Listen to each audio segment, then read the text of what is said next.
प्रिय विद्यार्थी, स्वागत है आपका फिर से अपना चैनल एक्सपर्ट आर क्लासेज में। मैं शशिकांत सर। आज हम क्लास 10th के उर्दू वाले विद्यार्थी के लिए नॉन हिंदी सब्जेक्ट पाठ 7, जिसका चैप्टर का नाम है ठेस, जिसके लेखक है फणीश्वरनाथ रेणु। अब हम इसमें देखते हैं फणीश्वरनाथ रेणु के बारे में, है ना, थोड़ा सा इनके बारे में जानकारी पता कर लें। तो जानिए, फणीश्वरनाथ रेणु का जन्म हुआ था 4 मार्च 1921 ईस्वी में, है ना। ये क्वेश्चन पूछा जाता है कि फणीश्वरनाथ रेणु का जन्म कब हुआ था, तो 4 मार्च 1921 ईस्वी।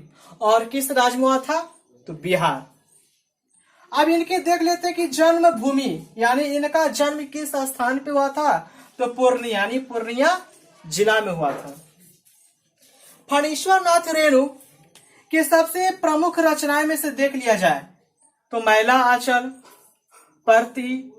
परिकथा, जिनमें से सबसे प्रसिद्ध इनका उपन्यास रहा है मैला आंचल, जो सबसे श्रेष्ठ है, जो पहली बार लिखा गया है फणीश्वरनाथ रेणु के द्वारा। फणीश्वरनाथ रेणु एक हिंदी भाषा के साहित्यकार थे। इस ठेस कहानी में मिथिलांचल की लोक संस्कृति का प्रभावी वर्णन किया गया है, जिसमें श्रम के प्रति सम्मान की भावना तथा रिश्तों की गहराई समझने में पाठ का योगदान महत्वपूर्ण है, जो इस कहानी में बताया गया है, जो ठेस कहानी है।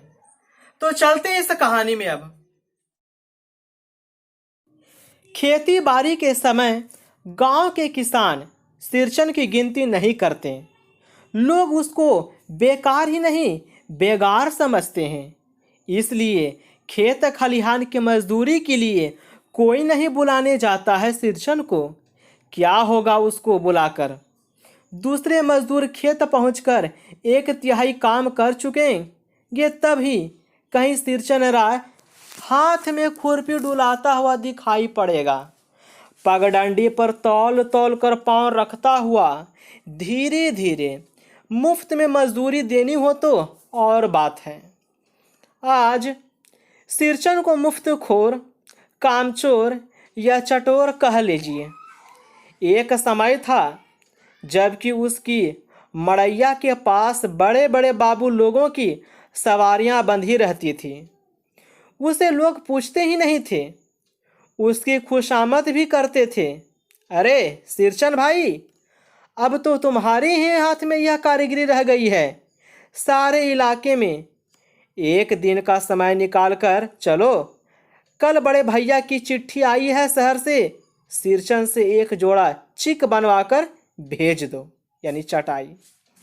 मुझे याद है मेरी माँ जब कभी सिरचन को बुलाने के लिए कहती, मैं पहले ही पूछ लेता भोग क्या क्या लगेगा। माँ हंसकर कहती, जा जा बेचारा, मेरे काम में पूजा भोग की बात नहीं उठता कभी। ब्राह्मण टोली के पंचानंद चौधरी के छोटे लड़के को एक बार मेरे सामने ही बेपानी कर दिया था सिरचन ने।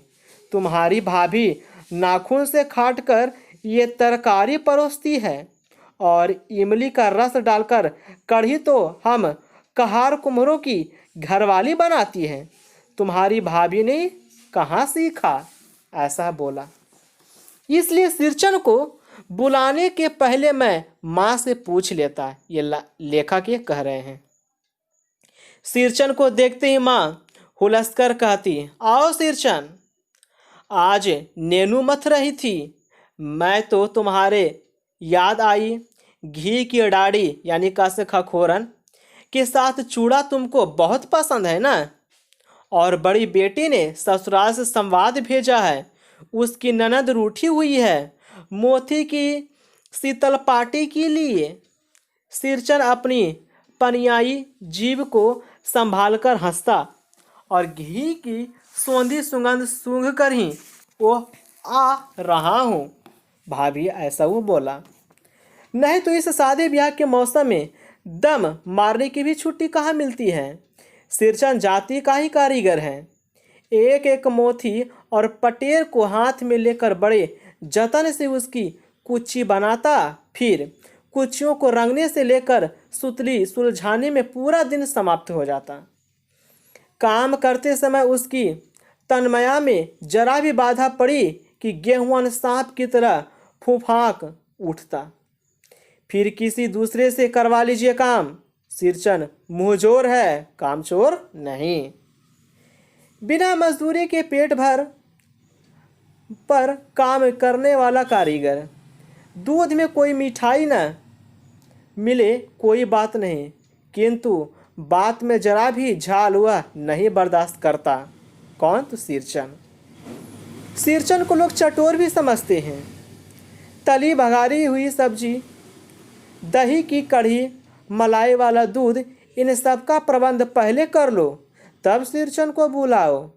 दुम हिलाता हुआ हाजिर हो जाएगा। खाने पीने में चिकनाई की कमी हुई कि काम की सारी चिकनाई खत्म। अधूरा रह करके उठ खड़ा होगा।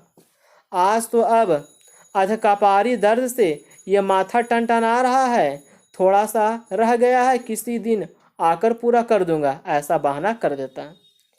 किसी दिन मानो कभी नहीं, ऐसा उसका था।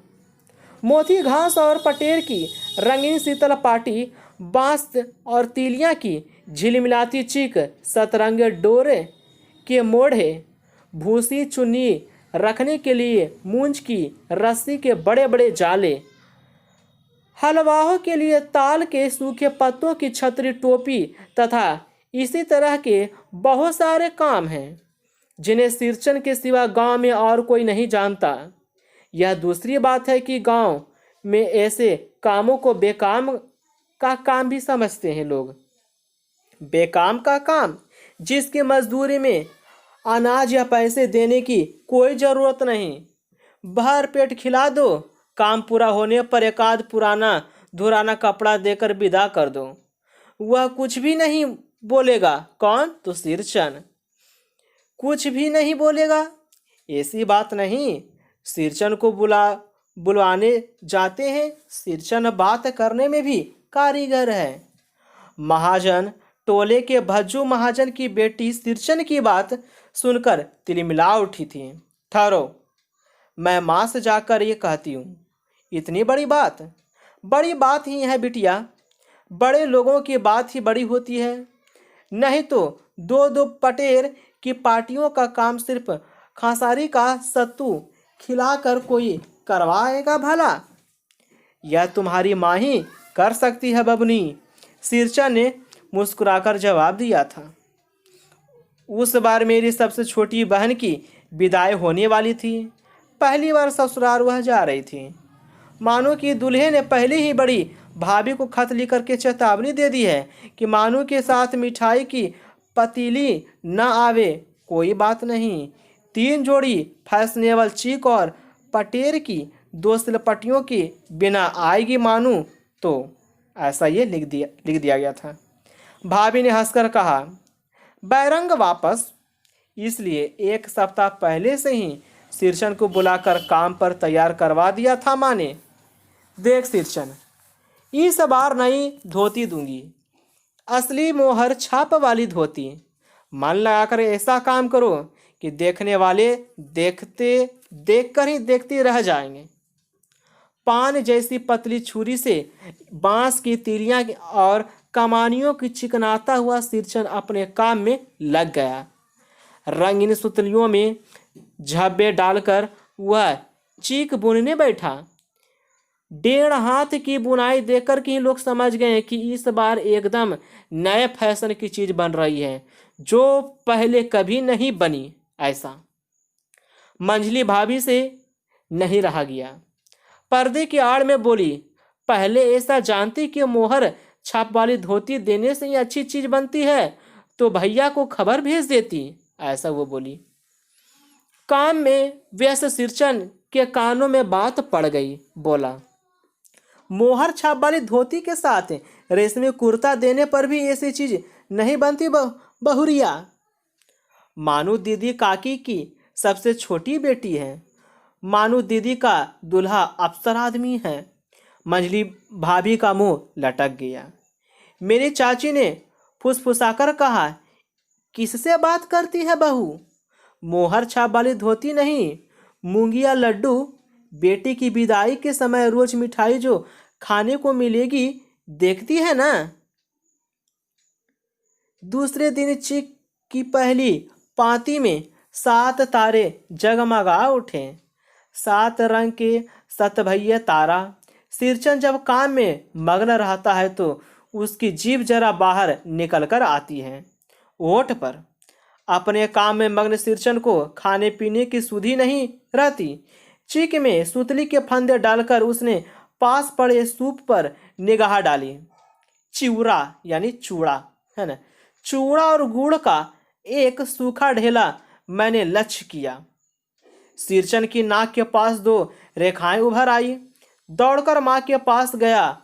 माँ, आज सिरचन को कलेवा किसने दिया है? सिर्फ चिवड़ा और गुड़। माँ रसोई घर के अंदर पकवान आदि बनाने में व्यस्त थी। बोली, मैं अकेले कहाँ कहाँ क्या क्या देखूं? अरे मंजली, सिरचन को बूंदिया क्यों नहीं देती? बूंदिया मैं नहीं खाता काकी। सिरचन के मुंह में चिवड़ा भरा हुआ था। गुड़ का ढेला सूप में एक किनारे पड़ा रहा अछूता।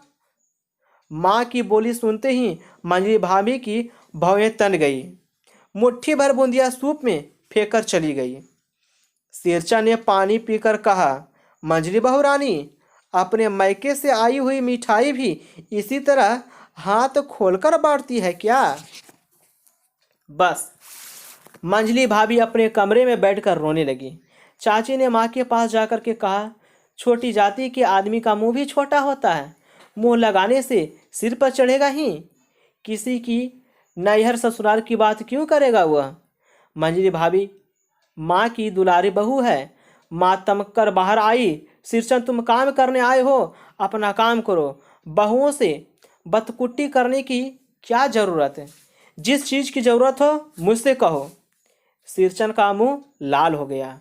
उसने कोई जवाब नहीं दिया।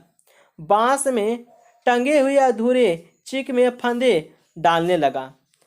मानू पान सजाकर बाहर बैठा खाने में भेज रही थी।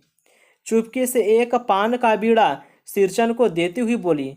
इधर उधर देखकर सिरचन दादा, काम काज का घर, 5 तरह के लोग 5 किस्म की बात करेंगे। तुम किसी के बात पर कान मत दो। सिरचन मुस्कुराकर पान का बीड़ा मुंह में ले लिया। चाची अपने कमरे से निकल रही थी। सिरचन को पान खाते देख करके अवाक हो गई। सिरचन ने चाची को अपनी ओर अचरज से घूमते देख करके कहा, छोटी चाची, जरा अपनी डिबिया का गमकौआ जर्दा तो खिलाना, बहुत दिन हुए हैं। चाची कई कारणों से जली भुनी रहती थी।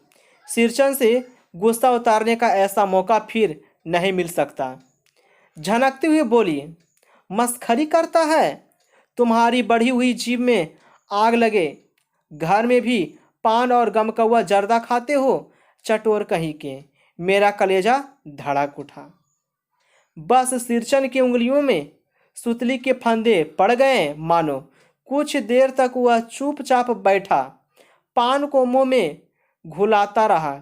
फिर अचानक उठकर पिछवाड़े थूक गया और अपनी छुरी, हंसिया वगैरह समेट संभाल कर झोले में रखा।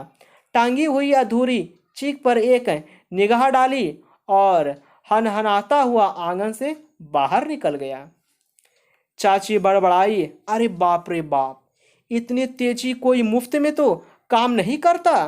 8 रुपये में मोहर छाप वाली धोती आती है। इस मुँह झौंसे के न मुंह में लगाम है न आँख में सील। पैसा खर्च करने पर सैकड़ों चिके मिलेंगे। बातर टोली की औरतें सिर पर गट्ठर लेकर गली गली मारी फिरती हैं। मानू नहीं बोली, चुपचाप अधूरी चीख को देखती रही। 7 तारे मंद पड़ गए। माँ बोली, जाने दे बेटी, जी छोटा मत कर। मानू मेले से खरीद कर भेज दूंगी। मानू को याद आई, विवाह में सिरचन के हाथ की सिलपट्टी दी थी माँ ने। ससुराल वालों ने न जाने कितनी बार खोलकर दिखाया था। पटना और कोलकाता के मेहमानों को वह उठ कर के बड़ी भाभी के कमरे में चली गई। मैं सिरचन को मनाने गया। देखा एक फटी हुई सिलपाटी पर लेटकर वह कुछ सोच रहा है। मुझे देखते ही बोला, बबुआ जी अब नहीं, कान पकड़ता हूँ अब नहीं। मोहर छाप वाली धोती लेकर क्या करूँगा, कौन पहनेगा। ससुरी खुद मरी, बेटी बेटियों को भी ले गई अपने साथ। बबुआ जी मेरे घर वाली जिंदा रहती तो मैं ऐसी दुर्दशा भोगता। यह शीतलपाटी उसी की बुनी हुई है। इस शीतलपाटी को छूकर कहता हूँ अब यह काम नहीं करूँगा। गांव भर में तुम्हारी अवहेलना में मेरी कदर होती थी, अब क्या। मैं चुपचाप लौट गया। समझ गया कलाकार के दिल में ठेस लगी है, वह नहीं आ सकता अब। बड़ी भाभी अधूरी चिक में रंगीन छीट का झालर लगाने लगी। यह भी बेजा नहीं दिखाई पड़ा। क्यों मानू कुछ नहीं बोली बेचारी। किंतु मैं पूछ नहीं रह सका, चाची और मंजली भाभी की नज़र न लग जाए इसमें भी। मानू को ससुराल पहुंचने में ही जा रहा था। स्टेशन पर सामान मिलाते समय देखा। मानू बड़े जतन से अधूरी चीख को मोड़कर लिए जा रही है अपने साथ। मन ही मन सिरचन पर गुस्सा आया। चाची ने सूर में सूर मिलाकर कोसने को जी हुआ, कामचोर चटोर। गाड़ी आई। सामान चढ़ाकर मैं दरवाज़ा बंद कर रहा था कि प्लेटफॉर्म पर दौड़ते हुए सिरचन पर नजर पड़ी। बुआ जी, उसने दरवाजे के पास आकर पुकारा। क्या है? मैंने खिड़की से गर्दन निकालकर झिड़की के स्वर में कहा। सिरचन ने पीठ पर लदे हुए बोझ को उतारकर मेरी ओर देखा। दौड़ता हुआ आया हूँ, दरवाज़ा खोलिए। मानू दीदी कहाँ है? एक बार देखूं। मैंने दरवाज़ा खोल दिया। सिरचन दादा, मानू इतना ही बोल सकी। खिड़की के पास खड़े होकर सिरचन ने कहलाते हुए कहा, यह मेरी ओर से है, सब चीज़ है दादी। शीतलपाटी, चीख और एक जोड़ी आसनी कुश की गाड़ी चल पड़ी। मानू मोहर छाप वाली धोती का दाम निकालकर देने लगी। सिरचन ने जीभ को दांत से काटकर दोनों हाथ जोड़ दिए। मानू फूट फूट कर रो रही थी। मैं बंडल को खोलकर देखने लगा। ऐसी कारीगरी, ऐसी बारीकी, रंगीन सुतलियों के फंदों का ऐसा काम पहली बार देखा था। तो अब यह जितना सारा कहानी बताया गया है समाप्त होता है। ये काफ़ी अच्छा है और बहुत ही बेहतरीन है और इससे क्वेश्चन भी अच्छे बन कर के आते हैं। तो मैं इसका ऑब्जेक्टिव मैं अगले वीडियो में डाल रहा हूँ। तो आज के लिए इतना तक। विद्यार्थीगण, अगर ये कहानी आपको समझ में आता हो या आपको पसंद लगा हो तो इसे लाइक और कमेंट जरूर करें, क्योंकि इसका अगला वीडियो में हम इसके जितने सारे महत्वपूर्ण ऑब्जेक्टिव होंगे इसको लेकर के आए हैं। तो आज के लिए यहीं तक। तो अब हम अगले वीडियो में मिलते हैं। धन्यवाद।